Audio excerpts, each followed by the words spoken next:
Hi everyone, आज हम ghosted movie को एक्सप्लेन करेंगे। मूवी की शुरुआत में हम वॉशिंगटन में सीडी नाम की लड़की को देखते हैं, जिसे कैलोडिया का कॉल आता है जो बताती है कि हमारा अपॉइंटमेंट था और उसे बताती है मौत किसी की भी हो हम पर असर करती है, क्योंकि सीडी के साथ काम करने वाली लड़की मर गई होती है, जो कि सीडी को वो बिल्कुल अपने जैसी लगती थी। इसे कैलोडिया समझाती है कि लाइफ जैसी है उसे वैसे ही चलने दो, और वो सीडी को अपना मन लगाने के लिए एक पौधा खरीदने को कहती है, क्योंकि उसकी साथी के पास भी एक पौधा था। फिर हम कोल नाम के आदमी को देखते हैं जो कि एक शॉप चला रहा होता है और वो अपनी सभी चीजों पर ट्रैकर लगा रखा होता है, जिससे कि वो अपने फोन से सभी चीजों को ढूंढ लेता है। जहाँ वो अपने साइड वाले शॉप वालों से बात करता है, जिनकी बातों से हमें पता चलता है कि कोल का अभी भी ब्रेकअप हुआ है। जहाँ से एडना कुछ काम के लिए चली जाती है और कोल को अपनी शॉप पर रहने को कहती है, जहाँ पर सीडी पौधा खरीदने के लिए आती है, जिसके पास कोल जाता है और उसे वो पौधा देता है। तो सीडी बताती है कि उसे एक ऐसा पौधा चाहिए जिसका ज्यादा ख्याल न रखना पड़े, क्योंकि वो ज्यादातर टाइम पर घर पर नहीं होती। तो कोल उसे दूसरा पौधा देता है जिसका ख्याल हफ्ते भर में रखना पड़ता है। जैसे सीडी बताती है वो कभी कभी ज्यादा टाइम के लिए बाहर रहती है, जिससे कि महीने भर हो जाते हैं। जिससे कोल कहता है तुम एक प्लास्टिक का पौधा ले लो, जिंदा पौधे को मारने से तो अच्छा ही है। पर सीडी उसे बताती है कि मैंने सोच लिया है, मुझे यही प्लांट चाहिए। तो कोल कहता है मैं इसे तुम्हें बेच नहीं सकता, क्योंकि मेरा दिल नहीं मान रहा, क्योंकि तुम इसका ख्याल नहीं रखोगी और ये मर जाएगा। तो सीडी को ये कुछ भी समझ में नहीं आता और वो उस पर गुस्सा करने लगती है कि उसे वही पौधा चाहिए। जहाँ पर उनकी बहस चल रही होती है तो एडना आ जाती है, जो कि उसे वो पौधा दे देती है। तो कोल उसकी एक्ट्रेस देता है और उससे कहता है तुम्हें इसकी देखभाल की जरूरत नहीं है। जहाँ से सीडी नाराज होती है उस प्लांटी को ले जाती है। तो एडना कोल से कहते मुझे लगा तुम दोनों के बीच में अच्छी बन रही है, शायद तुम आपस में नंबर एक्सचेंज करते, तुम दोनों की केमिस्ट्री अच्छी थी। तो कोल वहाँ से सीडी जा रही होती है उसके पास आता है, जिसकी वजह से वो प्लांटी भी टूट जाता है और उसे अपने साथ घूमने के लिए बाहर चलने को कहता है। और उसे कहता है मैं नहीं चाहता कि अब हमारे बीच में बहस हो, इसलिए हम बाहर घूम सकते हैं। पर कोल को अब ये सब अजीब लगता है, इसलिए उसे सॉरी बोलकर वहाँ से जाने लगता है, जिसका ऐसा करना सीडी को अच्छा लगता है और वो उसे वापस बुलाती है और वो उसे कहती है हम कॉफी के लिए जा सकते हैं। और ऐसे ही साथ घूमते हुए सीडी उसे बताती है कि वो दुनिया भर में घूमती है नई नई जगहों को ढूंढने और उसकी पहचान करने में। जिसे वो बताता है कि वो एक बुक लिख रहा है, पर कुछ साल पहले उसके पिता की चोट लग गई तो वो मदद करने के लिए वापस आ गया। जिसके बाद वो सीढ़ियों पर उससे रेस लगाता है और उसे अस्थमा होता है तो वो इनहेलर लेता है, जिसे कि सीडी अपने बैग में रखने को कहती है, लेकिन वो फिर भी रेस हार जाता है। और इसी तरह वे आपस में बातें करते हुए कई जगहों पर घूमते हैं, जिससे कोल कहता है तुम नई नई जगहों पर घूमती हो, नए नए इंसानों से मिलती हो, तुम्हारी काफी अच्छी लाइफ है। तो सीडी कहती है आजकल उसे ये अच्छी नहीं लग रही। तो वो बताती है कि कुछ दिन पहले उसके रूममेट की मौत हो गई, काश इंसान भी तुम्हारे कैक्टस की तरह होते हैं जिनका हमें ख्याल न रखना पड़े। और वे ऐसे ही करते हुए एक दूसरे के काफी करीब आ जाते हैं। फिर अगले दिन कोल सीडी को छोड़ने के लिए जाता है और सीडी अंदर जाती है तो वे दोनों ही एक दूसरे के बारे में सोचने लगते हैं। तो वे दोनों ही एक साथ सो जाते हैं। इसके बाद कोल वहाँ से अपने पेरेंट्स के पास आता है, जिन्हें पता चल गया होता है कि वो कल रात किसी लड़की के साथ था।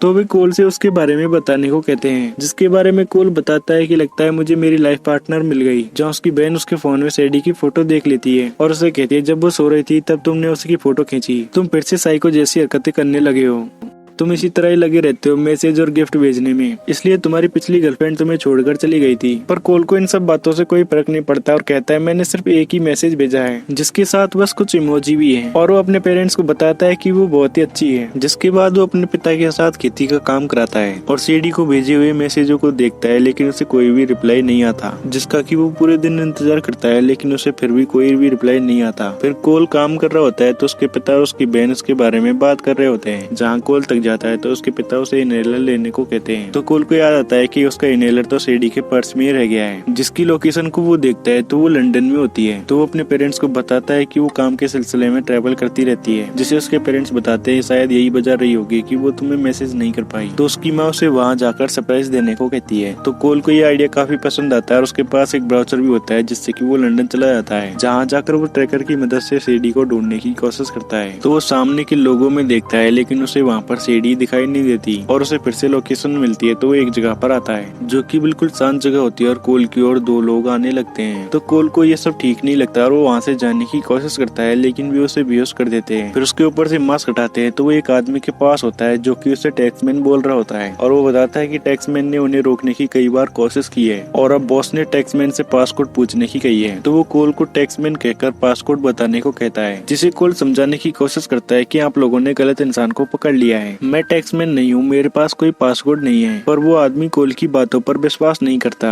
और उससे पासपोर्ट उगलवाने के लिए अपनी चींटियों के बारे में बताता है, जिनके काटने से इतना दर्द होता है कि आदमी खुद मौत चाहता है। पर वो उन्हें लाने के बजाय एक मधुमक्खी को लाता है जिससे कि वो पासपोर्ट उगलवा सके। पर कोल इससे काफी ज्यादा डर जाता है और उन्हें बताता है कि मुझे पासपोर्ट नहीं पता। तभी वहाँ पर कोई आता है जो कि उन्हें मार देता है। तो कोल को पता लगता है कि ये सीडी है जो उसे बताती है हमें यहाँ से निकलना होगा और आने वाले लोगों को मारते हुए कहती है इन्होंने प्लान तो हमारे एजेंट के लिए बनाया था, लेकिन तुम इसमें फंस गए। जहाँ कोल को पता लगता है कि यही टैक्समैन है और फिर सीडी उसे वहाँ से निकालने लग जाती है। जहाँ कुछ लोग एक साथ ही आकर उन पर हमला कर देते हैं, जिनसे सीडी लड़ते हुए कोल से एक पर गन चलाने को कहती है, लेकिन कोल ऐसा नहीं कर पाता तो सीडी को उसे जल्दी से मारना पड़ता है। जहाँ से वे आगे जाते हैं तो कुछ लोग और आ जाते हैं, तो उनसे चुपते हुए सीडी कोल से कहते हैं मुझे लगा तुम कैक्टस की तरह हो, स्वीट और फनी चिपको तो बिल्कुल नहीं हो गई, लेकिन तुम मेरा पीछा करते हुए लंदन तक आ गए। और उसे बताती है कि उसे उसके मैसेज मिले थे। जहाँ वे लोग उनके करीब आ रहे होते हैं तो सीडी उसे कवर मांगकर उन सभी को मार देती है। और फिर वे दोनों गुफा से बाहर निकलते हैं तो कोल को पता लगता है कि वो लंदन में नहीं बल्कि पाकिस्तान में आ गया है। जहाँ वे गाड़ी से भगने की कोशिश करते हैं, लेकिन और भी लोग आकर उनकी गाड़ी को ही फोड़ देते हैं। तो वे वहाँ से नीचे रोड पर आ जाते हैं और ऐसे ही करते हुए काफी नीचे आते हैं, जहाँ पर उनकी और एक बस आती है तो वे उसे रुकवा लेते हैं। और फिर सीडी उस बस को चलाकर उन लोगों से बचाती रहती है, पर वे लोग अभी भी उनके पीछे पड़े होते हैं। और इसी बीच लड़ते हुए सीडी उस बस को सीधा कर लेती है। इसके बाद वे टनल से निकलते हैं तो कोल ऊपर जाकर उनकी गाड़ी के ऊपर डब्बा गिराता है, लेकिन इससे उनकी गाड़ी कहीं नहीं टकराती और एक आदमी उस गाड़ी से बस के अंदर आ जाता है, जिसे कोल रोकने की कोशिश करता है तो वो बाहर चला जाता है। जहाँ वो आदमी सीडी की ओर बढ़ रहा होता है, लेकिन कोल किसी तरह अंदर आकर उसे रोक लेता है और सीडी भी आगे की गाड़ी और बाइकर्स को हटा देती है। पर कोल अभी भी उस आदमी से लड़ रहा होता है, जिसे सीडी देखती है तो बस के अंदर एक और आदमी आ जाता है जो कि बस को चलाने लगता है, लेकिन सीडी उसे साइड में कर बस को फिर से चलाने लग जाती है। और काफी लड़ने के बाद कोल उस आदमी को बाहर फेंक देता है। इस सब के बाद सीडी उन सभी से पीछे छुड़ा लेते हैं, लेकिन उनकी बस खराब हो गई होती है तो वे पैदल ही आगे जाते हैं। फिर हम लिवक्यू नाम के आदमी को देखते हैं जो उस गुफा में आता है, जिसे उसका साथी बताता है कि उन्हें टैक्समैन की पहचान मिल गई है, पर वो शायद अनऑफिशियली काम करता है। फिर हम सीडी इनको देखते हैं, जहाँ पर कोल उससे कहता है तुमने मुझसे झूठ बोला। तो सीडी उसे बताती है उसने सिर्फ एक ही झूठ बोला था, जो कि उसके काम के बारे में, लेकिन कोल को अब वो झूठी लगती है, इसलिए वो उससे कहता है कि तुम अपने कलीग को मार दी। तो सीडी बताती है कि वो बेकसूर लोगों को मारती थी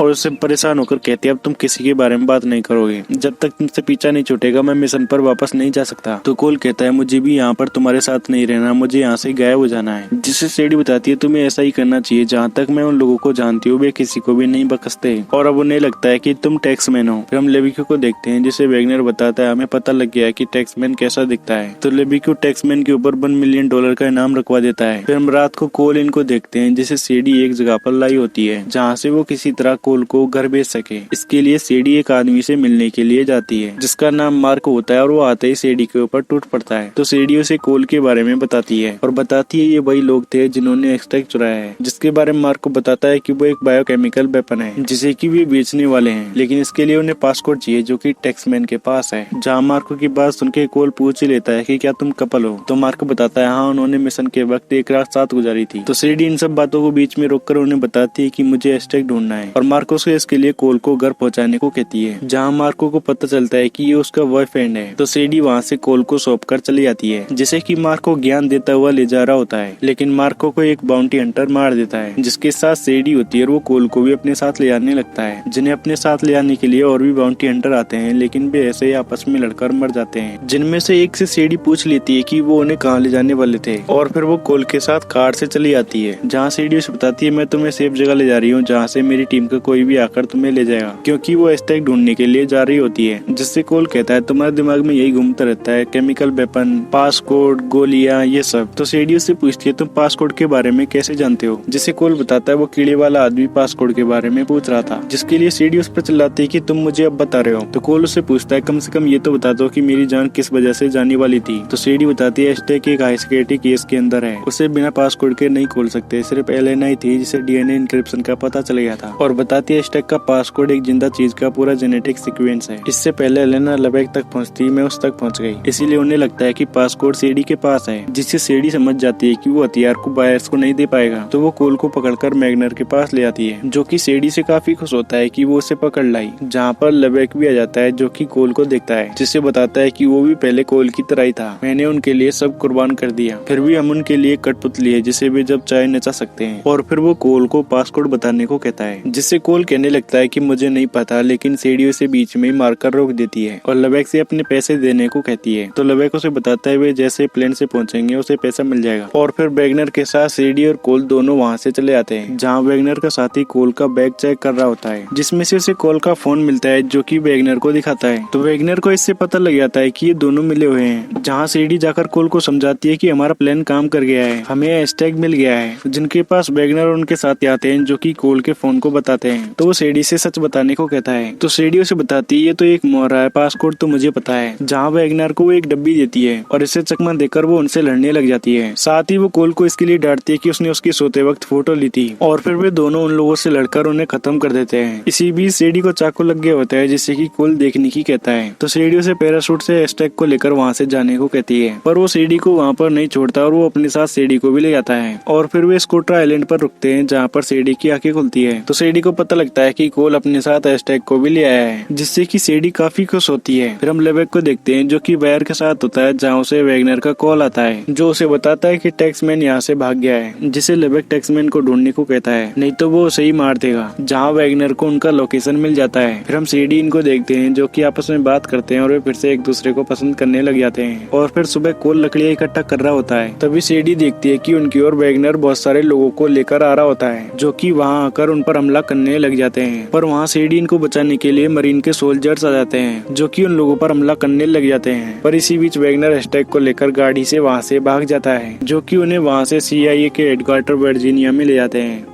जहाँ पर मोंटे नाम का एजेंट उनसे पूछताछ करता है और सीडी से कहता है तुमने इस आदमी के बदले हजारों लोगों की जिंदगियां कुर्बान कर दी। तो सीडी कहती है मैं मानती हूँ कि मेरे जज्बात मुझ पर हावी हो गए थे, क्योंकि उसे वहाँ से हैशटैग को लाना था लेकिन वो नहीं ला पाई। तो कोल उससे कहता है तुम ये कहना चाहती हो कि तुमने मुझे बचाकर गलती कर दी, और इससे कोल काफी नाराज हो जाता है, जहाँ वो सीडी से कहता है तुम्हारी ड्यूटी ये सब लोगों को दूर रखने के बहाने है, क्योंकि तुम्हें लगता है तुम अपने अपनों को खो दोगी जैसे तुमने अपनी मम को खो दिया। जिसे सीडी डांट कर कहती है मुझे किसी चीज से डर नहीं लगता, पर उनकी मशीन में वो झूठ बता रहा होता है। जहाँ मेंटो सीडी को बताता है कि बॉस तुमसे मिलना चाहती है, और फिर उसके जाने के बाद कोल से कहता है मुझे पता है तुम उसकी वजह से फंसे हो, तुम बड़ी मुसीबत में हो, लेकिन तुम उसे बचा क्यों रहे हो। और वो कोल से जानने की कोशिश करता है कि उसने हैशटैग खोया नहीं है, बल्कि वो उसका मास्टर प्लान है, जिसे कोल बताता है ऐसा कुछ भी नहीं है। तो वो सीडी के मारे हुए लोगों को बताता है और उससे कहता है वो एक कातिल है, जिसमें कोल की एक पौधे पर नजर पड़ती है, जिस पौधे के बारे में कोल सीडी की बॉस इनको बताता है। हजारों सालों से इसकी खेती होती आई है खाने की तरह, जिससे सीडी को पता लगता है वो पौधा उसकी दोस्त का नहीं था, उसने वो साइंटिस्ट होरवाथ से चुराया था, जो कि हैशटैग्स की इंसानी कुर्बानियों पर स्टडी कर रहे थे। तो सीडी की बॉस उस पौधे को वहाँ से मंगवा लेती है, क्योंकि वही हैशटैग का पासकोड होता है, और उनकी बॉस से कहती है हमें उन तक मैसेज पहुँचाना है कि टैक्समैन पासकोड देने के लिए तैयार है, इसकी एजेंसी कभी भी इजाजत नहीं देगी और उसके पास इसके लिए टाइम भी नहीं है, तो वो मान जाएगा। तो मोंटे कहता है इसके लिए हमें टैक्समैन की जरूरत होगी, जो कि उनकी नजरों में कोल होता है, और कोल से कहता है तुम खतरे में हो, लेवेक जैसे लोग कभी भी नहीं रुकते, वो तुम्हारी फैमिली तक भी पहुँच सकते हैं। जहाँ सीडी कोल को बताती है ये काम बहुत खतरनाक है, ये लोग तुम्हें यूज कर रहे हैं, और उसे कहते हैं मैं जानती हूँ कि तुम मुझसे गुस्से में हो, लेकिन तुम ये गलती कर रहे हो। तो कोल कहता है जिनसे आप प्यार करते हो उन्हें बचाना कोई गलती नहीं होती, शायद ये तुम किसी दिन समझ पाओ, क्योंकि कोल मोंटे इनका साथ देने के लिए मान गया होता है। तो सीडी अपनी बॉस से ये मिशन उसे हैंडल करने को कहती है, पर वे सीडी को घर जाने को कहते हैं। फिर हम लेवेक को देखते हैं जिससे कि वो मैसेज मिल गया होता है, और उन्हें लगता है कि ये कोई चाल है, तो वे उसे चेक करके देखते हैं, जहाँ उस केस में वो ड्राइव लग जाती है और पहला पासवर्ड भी लग जाता है। तो लेवेक कहता है वैसे भी हमारे पास कोई रास्ता नहीं है, और टैक्समैन से मिलने की कहता है, जहाँ उसके पास बायर आ जाता है, जिससे कि वो सूटकेस ले लेता है और उससे कहता है मैं भी तुम्हारे साथ टैक्समैन से मिलने के लिए जाऊंगा, अगर पासपोर्ट गलत हुआ तो मैं तुम्हें मार दूंगा। जिसके सामने लेवेक एक शर्त रखता है अंजाम चाहे जो भी हो टैक्समैन मरना चाहिए। फिर हम कोल को देखते हैं जो कि मोंटो और उसके साथियों की सिक्योरिटी के साथ बिल्डिंग में चला आता है, जहाँ वे नीचे से कोल पर नजर रखे हुए होते हैं। तो मोंटो से बताता है तुम्हें बस लेवेक के आदमियों की नजरों में आना है, जैसे ही वो आएगा वे उसे पकड़ लेंगे। और फिर कोल अपनी बताई हुई जगह पर जाकर बैठ जाता है। फिर हम सीडी को देखते हैं जो कि उस कैक्टस को देख रही होती है, जिसके बाद मोंटो ये देखते हैं कि लेवेक भी वहाँ पर आ जाता है, जिसके साथ वो बायर भी होता है, पर वैगनर और उसके साथी आकर उन्हें मार देते हैं, जिसका कि कोल को पता लग जाता है कि उनका प्लान फेल हो चुका है, और मोंटो उसे वहाँ से निकलने को कहता है। तो कोल उससे पूछता है अगर ऐसा हुआ तो मेरी फैमिली का क्या होगा, लेकिन मोंटो मर चुका होता है, जिससे कि कोई भी जवाब नहीं आता। तो कोल खुद पर भरोसा रखता है कि सीडी वहाँ जरूर आएगी, और वो वापस उसी जगह पर जाकर बैठ जाता है, जहाँ वो बायर और लेवेक आ जाता है, जहाँ लेवेक कोल से कहता है तुम्हारे साथी तुम्हारी मदद नहीं कर पाएंगे, इसलिए अब हम अच्छे से बात कर सकते हैं। तो कोल उनसे थैंक यू कहते हुए कहता है अगर तुम उन्हें खत्म नहीं करते तो मुझे वो करना पड़ता। मैं चाहता हूँ कि जल्द से जल्द मेरे पैसे ले लो और यहाँ से चला जाऊँ। और लेवेक से कहता है तुमने कहा था मैं मेरी लाइफ बर्बाद कर रहा हूँ, तुमने मुझे ये सब करने की वजह दे दी। और ऐसा कर वो उनका ध्यान भटका होता है ताकि यहाँ पर सीढ़ी आ जाए, जिसे वो वायर चलाकर चुप करा देता है, जिसके बारे में लेवेक बताता है कि वो काफी गुस्से में है। अगर तुमने पासकोड नहीं बताया तो हम दोनों मारे जाएंगे। लेकिन तभी कोल देखता है कि वहाँ पर सीढ़ी आ जाती है, जो कि उनके पास आकर बायर से कहते हैं लेवेक की फीस की आधी प्राइस में मैं तुम्हें पासकोड दे सकती हूँ। और वो इसके लिए बायर को अकाउंट नंबर देती है। तो लेवेक इनको पता लगता है कि सीढ़ी ही टैक्समैन है, तो वो बायर सीढ़ी के सौदे के लिए मान जाता है। तो सीढ़ी ड्राइव की मदद से सूटकेस को खोल देती है, जिसमें की हैशटैग होता है। तो वे सीढ़ी के अकाउंट में पैसे ट्रांसफर कर देते हैं। लेकिन लेवेक इससे गुस्सा हो जाता है और वो सीढ़ी को गन पॉइंट पर रख लेता है। तो सीढ़ी लेवेक को बताती है कि उसने उसके ऊपर 10 मिलियन का इनाम रखा है, जिससे कि सभी बाउंटी हंटर्स को इसका मैसेज मिल जाता है, जहाँ एक हंटर तो लेवेक को लेने के लिए आ जाता है, जिस पर लेवेक के साथी वैगनर ये भी गन तानते हैं। लेकिन वहाँ पर बहुत सारे बाउंटी हंटर होते हैं, जहाँ से वे सभी लोग नीचे चले आते हैं और लेवेक और बाउंटी हंटर ये सभी लोग एक दूसरे के निशाने पर होते हैं। जहाँ से सीढ़ी हैशटैग को लेती है तो उनमें आपस में लड़ाई होना शुरू हो जाती है, जिसमें सीढ़ी भी कई लोगों को मार रही होती है। तो वैगनर उससे हैशटैग लेने की कोशिश करता है, लेकिन कोल उसे रोक लेता है। जहाँ वैगनर उसे शूट करने की कोशिश करता है तो कोल उससे बचता है। इसी बीच मशीन में गोली लग जाती है, जिससे कि ऊपर की फ्लोर घूमने लगती है और वैगनर अभी भी कोल को मारने की कोशिश कर रहा होता है, जिससे कि अब कोल भी लड़ने के लिए तैयार हो जाता है। पर हम उस मशीन को देखते हैं जो कि खराब हो गई होती है, इसलिए वो धीरे धीरे और भी तेज होती जाती है। और ऊपर वो बायर लेवेक से वहाँ से उसे निकालने को कहता है, लेकिन लेवेक उसे ही मार देता है। जहाँ अब सिर्फ सीढ़ी और लेवेक बचे होते हैं, तो लेवेक सीढ़ी से हैशटैग लेने की कोशिश करता है। इसी बीच कोल वैगनर से लड़ रहा होता है, जहाँ वो उस मशीन में वैगनर को ही दे देता है, जिस झटके से सीढ़ी और लेवेक साइड में जाते हैं। जहाँ लेवेक सीढ़ी को पकड़ लेता है और उसे कहता है तुम्हें मेरे साथ काम करना चाहिए था, जिससे सीढ़ी कहती है तुम्हारे पास ऐसा कुछ नहीं है जो मैं तुम्हारे लिए काम करूँ। जिनके पास अब कोल भी आ जाता है, जो कि लेवेक को वहाँ से हटा देता है। पर कोल के नीचे का कांच टूटने वाला होता है, जैसे कि सीढ़ी बचा लेती है और अब लेवेक हैशटैग लेकर वहाँ से जाने लगता है। पर सीढ़ी किसी तरह गन को पकड़ लेती है, पर वो लेवेक को शूट करने की बजाय बीच में गोली चलाती है, जिससे कि वहाँ की चीज टूटकर लेवेक के ऊपर गिर जाती है। लेकिन उसके गिरने के वक्त ही सीढ़ी हैशटैग को जाकर पकड़ लेती है। इस सब के बाद कोल सीढ़ी को अपने घर ले आता है, जहाँ वो सीढ़ी को अपनी फैमिली से मिलवाता है। इसी के साथ ही ये मूवी यहीं पर खत्म हो जाती है। आई होप आप सभी को ये एक्सप्लेनेशन अच्छा लगा होगा। वीडियो अच्छी लगी हो तो वीडियो को लाइक और चैनल को सब्सक्राइब करें। मिलते हैं नेक्स्ट वीडियो में, तब तक के लिए बाय।